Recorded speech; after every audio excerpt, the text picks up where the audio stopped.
Well, I think I'm going to read 3 short things that have to do with Christmas. Sounds great.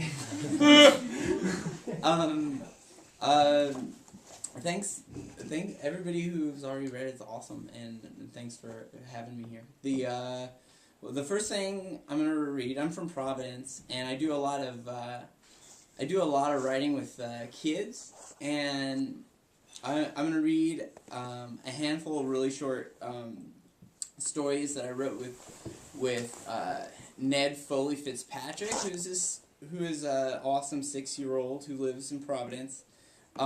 We actually made we made a Christmas stories CD and gave it to his parents, and his father, upon hearing it, was, well, it's certainly Christmas, but it certainly ain't merry. But so I'm gonna read a few of those, and I'll read a couple other things. Raymond the Plumber, and so all of these are our method is just kind of riffing off each other and just recording it. So it's raw. Raymond the Plumber. With the power of magical snow, a snowman came to life. 2 children went missing after the snowman ate them. They were not found till spring, when the snowman thawed. Jimmy and Johnny Maxwell were the children who were eaten by the snowman.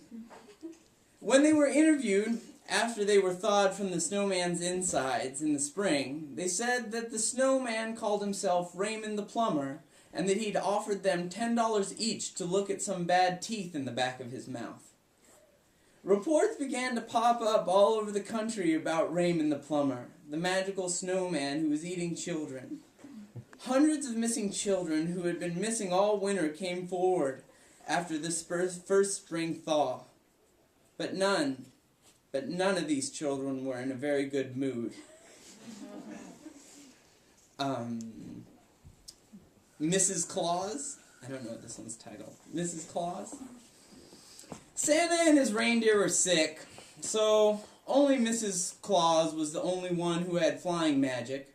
But Mrs. Claus never went on the sleigh with Santa, so she didn't know the way, and that meant she put too many presents in each house, so that means some kids didn't get presents.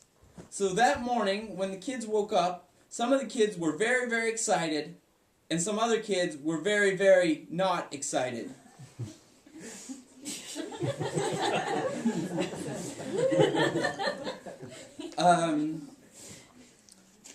Clancy and Michael. There was a gingerbread house named Clancy that nobody liked Clancy because he was made of poison.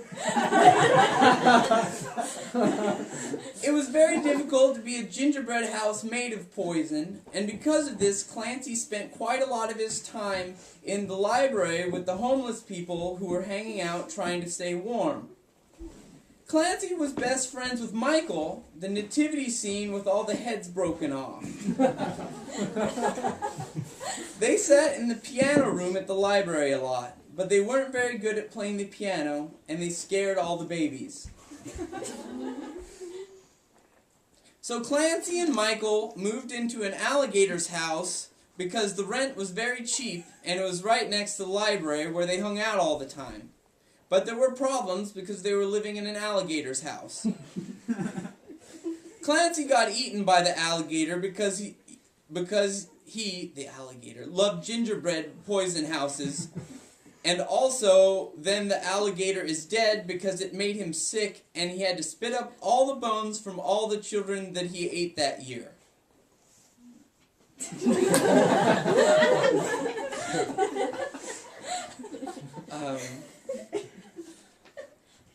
I'll read you one more of these dudes.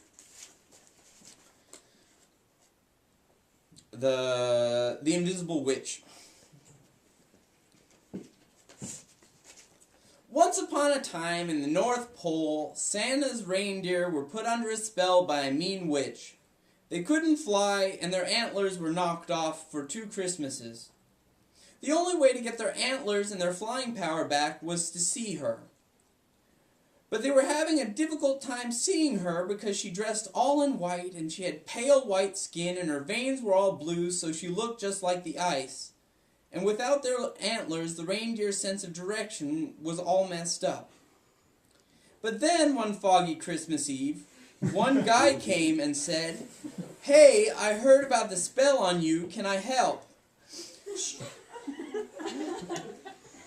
"Sure, all you have to do is see that witch."